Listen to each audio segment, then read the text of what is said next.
میری 14 سالہ حسین سالی کچھ دنوں کے لیے ہمارے گھر رہنے آئی۔ میں جسے بچی سمجھ رہا تھا وہ تو پوری آگ نکلی۔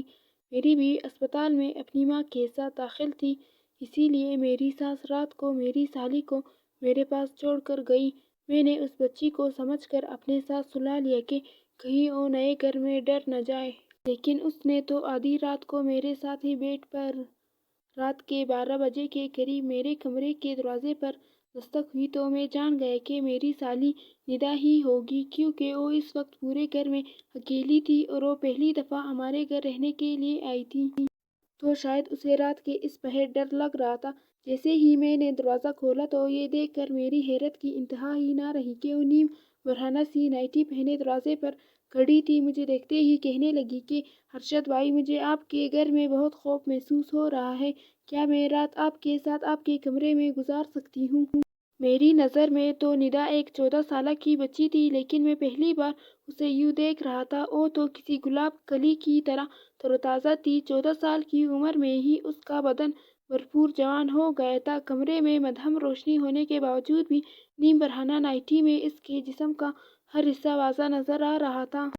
میری بیوی کی چھوٹی بہن تھی۔ یہی سوچ کر میں نے اس کی وجود سے نظر چرائی اور اسے سونے کے لیے صوفے پر تکیہ رکھ کر دے دیا اور خود بیڈ پر لیٹ کر موبائل چلانے لگا۔ میری شادی کو 5 سال ہونے والے تھے اور میری شادی کے وقت ندا کا ایک 9 سال کی بچی تھی۔ میرا اپنے سسرال بہت ہی کم جانا ہوتا تھا، اسی لیے میں ندا کو ابھی تک بچی ہی سمجھ رہا تھا، لیکن مجھے کیا خبر تھی کہ وہ تو پوری قیامت بن چکی ہے۔ میں موبائل میں مگن تھا اور ندا صوفے پر بے چین لیٹی تھی۔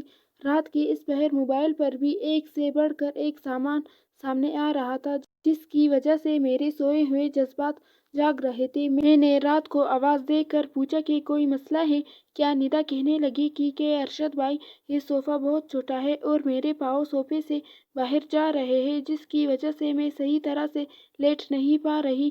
ندا کی بات سن کر میں نے کہا کہ ٹھیک ہے ندا، تم بیڈ پر آ جاؤ، میں صوفے پر بیٹھ جاؤں گا۔ ندا جیسے ہی بیڈ پر آئی تو میں اپنا تکیہ لے کر اٹھنے لگا، لیکن ندا نے میرا ہاتھ پکڑ کر روک لیا اور کہنے لگی کہ ارشد بھائی، آپ کیا ساری رات بیٹھے ہی رہیں گے؟ میرے ساتھ یہی بیڈ پر سو جائیں، مجھے کوئی پریشانی نہیں ہوگی۔ میرے لیے ندا کے جسم سے نظریں ہٹانا مشکل ہو رہا تھا۔ میں بہت مشکل سے ندا کی بات مان کر دوسری طرف کروٹ بدلی اور موبائل چلانے لگا۔ مجھے پتہ ہی نہیں چلا کہ کب میری آنکھ لگ گئی۔ ابھی مجھے سوئے ہوئے کچھ ہی دیر گزری تھی کہ اچانک ہی میری آنکھ کھلی اور میرے رونگٹے کھڑے ہونے لگے۔ میں سوچ بھی نہیں سکتا تھا کہ جسے میں ایک کم عمر بچی سمجھ رہا ہوں، وہ تو پوری شراب ہے۔ ہر گزرتے پل کے ساتھ میرے دل میں جذبات کا طوفان ٹھاٹھیں مارنے لگا تھا، لیکن میں بہت مشکل سے خود پر قابو پا رہا تھا۔ لیکن پھر ندا نے میرے ساتھ کچھ ایسا کیا کہ میرے قدموں تلے ہی زمین نکل گئی اور نہ چاہتے ہوئے بھی میں اس کی بات ماننے پر مجبور ہو گیا۔ میری اور صبا کی شادی کو 5 سال گزر چکے تھے اور ان 5 سالوں میں ایسا کوئی دن نہیں تھا جب صبا نے میری خدمت میں کوئی کسر چھوڑی ہو۔ میری اور صبا کی پہلی ملاقات کالج میں ہوئی تھی اور ہم دونوں ایک دوسرے کو پہلی ہی نظر میں پسند آ گئے تھے۔ ہم دونوں کے پیار محبت کا سلسلہ بڑھتے بڑھتے شادی تک پہنچ گیا تھا۔ جب میں نے اپنے گھر والوں کو صبا کے متعلق بتایا تو میری ماں نے یہ کہہ کر انکار کر دیا کہ خاندان سے باہر وہ کسی صورت میری شادی نہیں کرے گی، لیکن میں صبا کی محبت میں اتنا آگے بڑھ چکا تھا کہ واپسی کا کوئی راستہ ممکن نہیں تھا۔ اس کے بغیر تو ایک پل بھی گزارا کرنا مشکل تھا۔ ہم دونوں اپنے ہی محبت میں ساری حد پار کرتے ہوئے تمام رشتے قائم کر چکے تھے۔ کالج میں جانے کے بعد ہم دونوں ایک دوسرے کا ہاتھ پکڑ کر واپس باہر نکل جاتے تھے اور کالج کے پیچھے بنے ہوئے چھوٹے چھوٹے ہوٹلوں میں ایک دوسرے کے ساتھ وقت گزارتے۔ میں نے اپنی ماں کو منانے کی بہت کوشش کی، لیکن وہ کسی بھی صورت میں اس شادی کے لیے راضی نہ ہوئے اور میں نے صبا کے ساتھ بھاگ کر شادی کر لی۔ جب میرے ماں باپ کو اس بارے میں علم ہوا تو انہوں نے مجھے گھر سے ہی نکال دیا، کیونکہ میں کوئی نوکری نہیں کرتا تھا اور نہ ہی میرے کوئی کمائی تھی۔ اور جب میں صبا کے گھر والوں کو اس بارے میں پتہ چلا تو وہ بھی ہماری شادی کے خلاف ہو گئے اور وجہ یہی تھی کہ میں کچھ بھی نہیں کماتا تھا۔ بہت مشکل سے میں نے صبا کے گھر والوں کو راضی کر لیا تھا، لیکن صبا کے گھر والوں نے ہم سے ملنا جلنا ختم کر دیا تھا۔ کافی عرصے تک میں اور سب فاقوں والی زندگی گزار رہے تھے، لیکن جیسے ہی میری نوکری لگی اور میرے حالات کچھ بہتر ہوئے تو صبا نے اپنے گھر والوں سے ملنا جلنا شروع کر دیا۔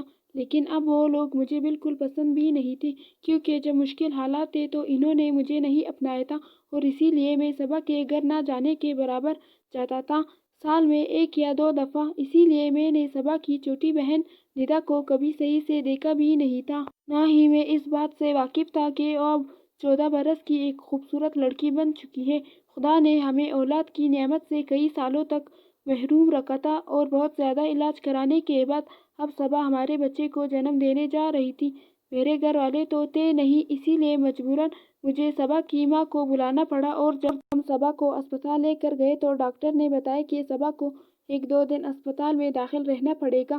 پریگنینسی کے اس عرصے میں صبا کو بہت سی بیماریاں ہو چکی تھیں، اسی لیے اس کا کیس کافی مشکل تھا۔ صبا کے والد کئی شہر سے باہر گئے ہوئے تھے، اسی لیے صبا کی والدہ نے اس کی چھوٹی بہن کو میرے پاس ہمارے گھر میں چھوڑ دیا، کیونکہ وہ اسے اکیلا نہیں چھوڑ سکتی تھی۔ میں بہت عرصہ بعد صبا کی بہن ندا کو پہلی دفعہ دیکھ رہا تھا، اور میں اس کو دیکھ کر حیران رہ گیا تھا۔ میں تو صبا کی خوبصورتی کا ہی دیوانہ تھا، لیکن اس کی چھوٹی بہن تو اس سے کہیں زیادہ خوبصورت تھی، اور اسے دیکھ کر میں صبا کو بھول گیا تھا۔ ندا نے صبا کی غیر موجودگی میں گھر کے سارے کام کاج بہت اچھے سے کیے، اور مجھے بالکل محسوس نہیں ہوا کہ صبا گھر میں نہیں ہے۔ اس نے سارے گھر کو سلیقے سے صاف ستھرا کر کے سونے کی تیاریاں شروع کی تو میں بھی اپنے کمرے میں چلا آیا، لیکن تھوڑی ہی دیر بعد جب کمرے کے دروازے پر دستک ہوئی تو میں جان گیا کہ ندا آئی ہے۔ شاید اسے کسی چیز کی ضرورت تھی، لیکن میں اس بات سے بالکل بے خبر تھا کہ ندا کو تو کچھ اور ہی ارادہ لے کر آئی ہے۔ پہلے تو وہ صوفے پر آرام سے بیٹھ گئی اور کہنے لگی کہ مجھے بہت زیادہ اکیلے پن میں خوف محسوس ہو رہا تھا، کیونکہ یہ گھر میرے لیے بالکل نیا ہے۔ اسی لیے میں نے سوچا کہ کیوں نہ میں آپ کے کمرے میں ہی رات گزار لوں۔ میں نے ندا سے کہا کہ اچھا کیا جو تم چلی آئی، یہ تمہارا اپنا ہی گھر ہے، تم یہاں آرام سے رہ سکتی ہو، سو سکتی ہو۔ لیکن ندا کو یوں نیم برہنہ نائٹی میں دیکھ کر میری نظریں بار بار اس کے جسم کا طواف کر رہی تھیں۔ ندا میرے چہرے پر نظریں جمائے بہت ہی توجہ سے مجھ سے بات کر رہی تھی۔ وہ آہستہ آہستہ مجھے بتا رہی تھی کہ جب اس نے مجھے پہلی بار دیکھا تو میں پہلے ہی نظر میں اسے بہت اچھا لگا تھا۔ اس وقت وہ صرف 9 سال کی تھی۔ وہ کہنے لگی کہ مجھے دیکھتے ہی اسے اپنی اپی کی پسند پر رشک آنے لگا، اور اسے خوشی ہوئی کہ اس کی اپی کی قسمت اتنی اچھی ہے۔ ندا کہنے لگی کہ اس دن کے بعد میں اس کے خیالوں میں بیٹھ گیا تھا، اور یہی تصور کرتی ہے کہ اس کی زندگی میں آنے والا شخص بھی بالکل میرے جیسا ہی ہوگا۔ ندا مجھ سے بات کرتے کرتے اپنی نائٹی کی ڈوری سے بھی کھیلنے لگی تھی، اور مجھے کہہ رہی تھی کہ میری بڑی بڑی آنکھیں اس کے ذہن میں ہمیشہ کے لیے بیٹھ گئی تھی۔ وہ کہنے لگی کہ اس نے کئی مرتبہ اپنے ابا سے میرے لیے جھگڑا بھی کیا، کیونکہ وہ چاہتی تھی کہ اس کے ابا مجھے معاف کر کے ہمیں اپنا لے، کیونکہ وہ مجھے دوبارہ دیکھنے کی بہت بے چین تھی۔ مجھ سے باتیں کرتے کرتے وہ صوفے پر لیٹ گئی، اور میں بہت مشکل سے اس سے نظریں چرا کر اپنے فون میں دھیان لگانے لگا۔ کمرے کا ماحول اچانک ہی بہت گرم ہو گیا تھا۔ ندا ایک جلتی ہوئی آگ تھی جو مجھے اندر تک دہکا رہی تھی۔ میں تو اسے ایک بچی سمجھ رہا تھا، لیکن اس کی جوانی تو کسی کو بھی دیوانہ کر سکتی تھی۔ تھوڑی ہی دیر میں وہ بے چینی سے کروٹیں بدلنے لگی۔ میرا دھیان بار بار بھٹک کر ندا کے وجود پر جا رہا تھا، اور جب میں نے اسے بے چین دیکھا تو میں پوچھ رہا تھا کہ کیا ہوا ہے۔ وہ کہنے لگی کہ یہ صوفہ بہت زیادہ غیر آرام دہ ہے، اور میں اس پر آرام سے نہیں سو سکتی۔ یہ سنتے ہی میں نے اسے کہا کہ وہ بیڈ پر آ کر میں صوفے پر سو جاؤں گا۔ وہ جیسے ہی بیڈ کی طرف آئی تو میں اٹھنے لگا۔ ندا نے فوراً ہی میرا ہاتھ پکڑ کر کہا کہ ارشد بھائی، آپ کو تکلیف اٹھانے کی کیا ضرورت ہے؟ یہ آپ کا اپنا ہی گھر ہے۔ میں ایک طرف لیٹ جاتی ہوں، دوسری طرف آپ لیٹ جائیں۔ میں نے ندا کی بے باکی دیکھ کر حیران رہ گیا تھا، لیکن میں خود بھی آرام کرنا چاہتا تھا۔ سارا دن صبا کے پیچھے میں نے اسپتال میں کافی بھاگ دوڑ کی تھی، اسی لیے میں بیڈ پر ایک کونے سے ہو کر لیٹ گیا اور اپنا فون چلانے لگا۔ ندا کی موجودگی میں اپنے جذبات پر قابو پانا میرے لیے ایک مشکل مرحلہ تھا، جس سے میں اس وقت گزر رہا تھا۔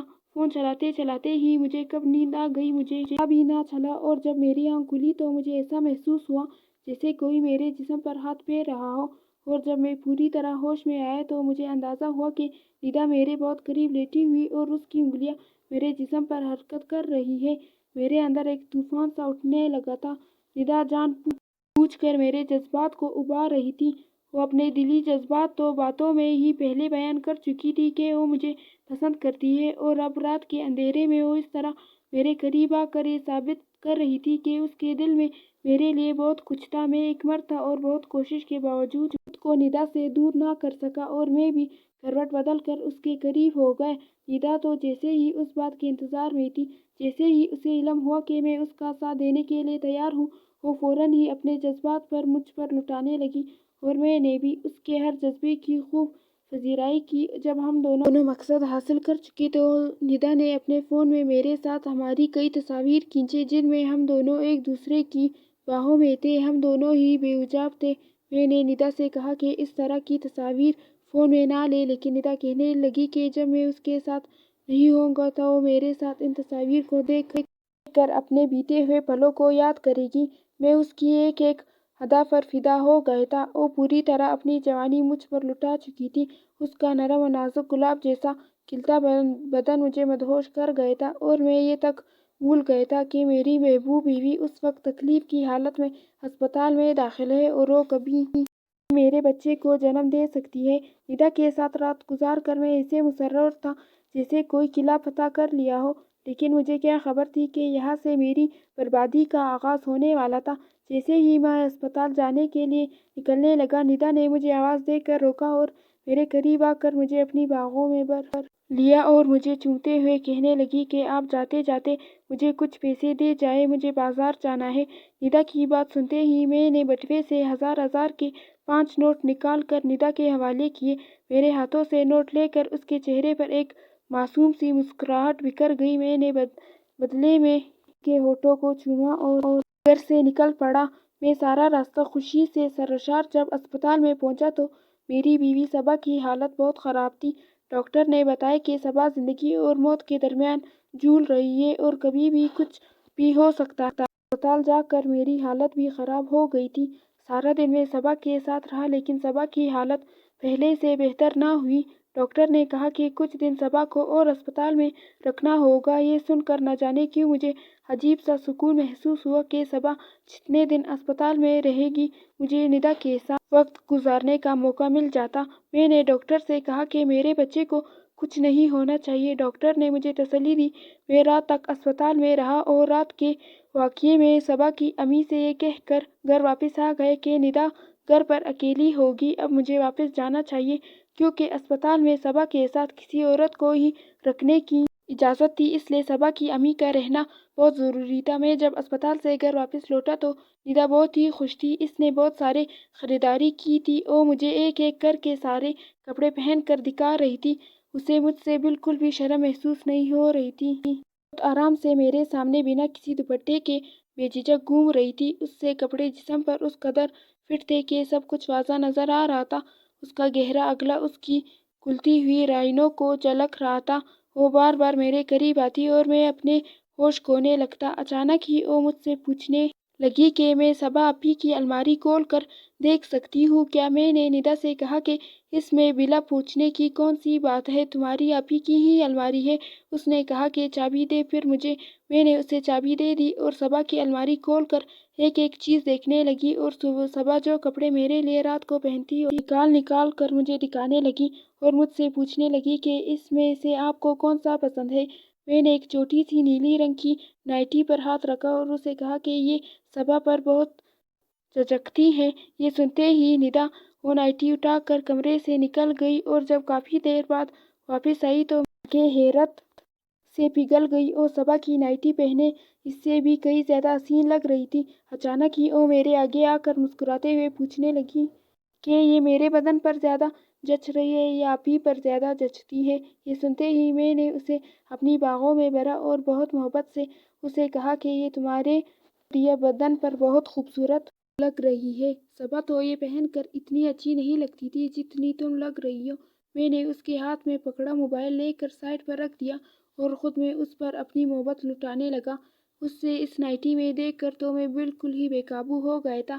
میں سوچ بھی نہیں سکتا تھا کہ 14 سال کی عمر میں کوئی لڑکی حسین کی بیوی بھی ہو سکتی ہے۔ لیکن ندا تو حسن کی ساری حدیں پار کر رہی تھی۔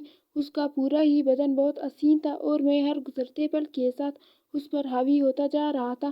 ساری رات اس پر اپنے جذبات لٹانے کے بعد جب میں صبح اسپتال پہنچا تو مجھے پتہ چلا کہ میری بیوی نے ابھی بھی ایک مردہ بچے کو جنم دیا ہے۔ یہ سن کر تو میری حالت خراب ہو گئی۔ میری بیوی کی حالت بھی بہت زیادہ خراب تھی اور ڈاکٹر اسے ٹھیک کرنے کی پوری کوشش کر رہے تھے۔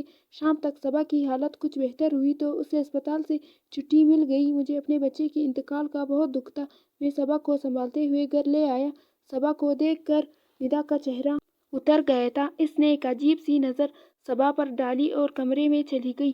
میں نے صبا کو کمرے میں لا کر لٹا دیا۔ اس کی امی نے مجھے صبا کی دوائیوں سے متعلق آگاہ کیا۔ میں صبا کی امی کے ساتھ باہر لانچ میں بیٹھا ان کی بات سن رہا تھا کہ جب میں نے ندا کو صبا کے پاس جاتے ہوئے دیکھا مجھے کچھ خوف محسوس ہوا، لیکن میں جانتا تھا کہ ندا ایسی کوئی بات صبا کے آگے نہیں کہے گی۔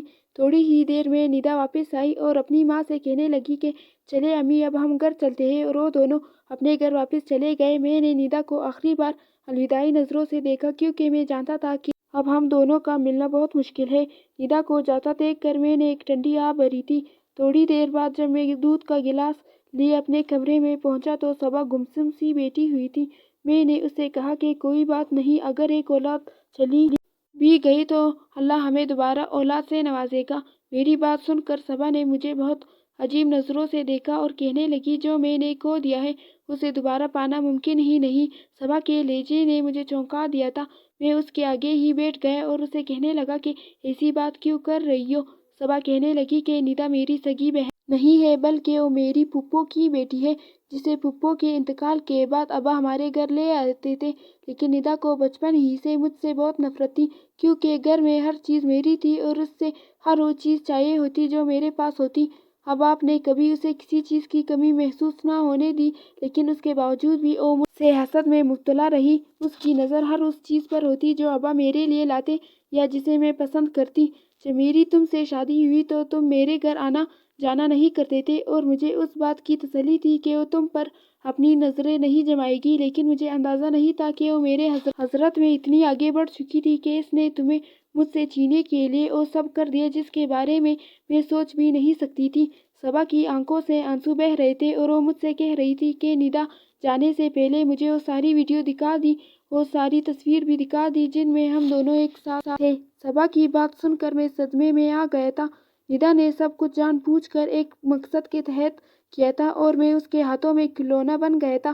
صبا کی آنکھوں میں میرے لیے صرف اور صرف نفرت باقی بچ گئی تھی۔ اس نے اپنی اولاد بھی کھو دی تھی اور شوہر بھی۔ میں صبا کے آگے شرمندگی سے سر جھکا گیا تھا کہ جب صبا نے مجھ سے کہا کہ وہ جاتے جاتے مجھ سے میری نیلی نائٹی مانگ کر لے گئی ہے کیونکہ وہ تمہیں مجھ سے زیادہ اس کے بدن پر جچتی ہوئی دکھائی دیتی ہے، مجھے لگا تھا جیسے صبا کے لفظوں نے مجھے زمین میں زندہ گاڑ دیا ہو۔ وقت جذبات کے ہاتھوں میں اپنی پوری زندگی ہار گیا تھا اور اب کبھی صبا کے آگے نظر اٹھا کر زندگی نہیں گزار سکتا تھا۔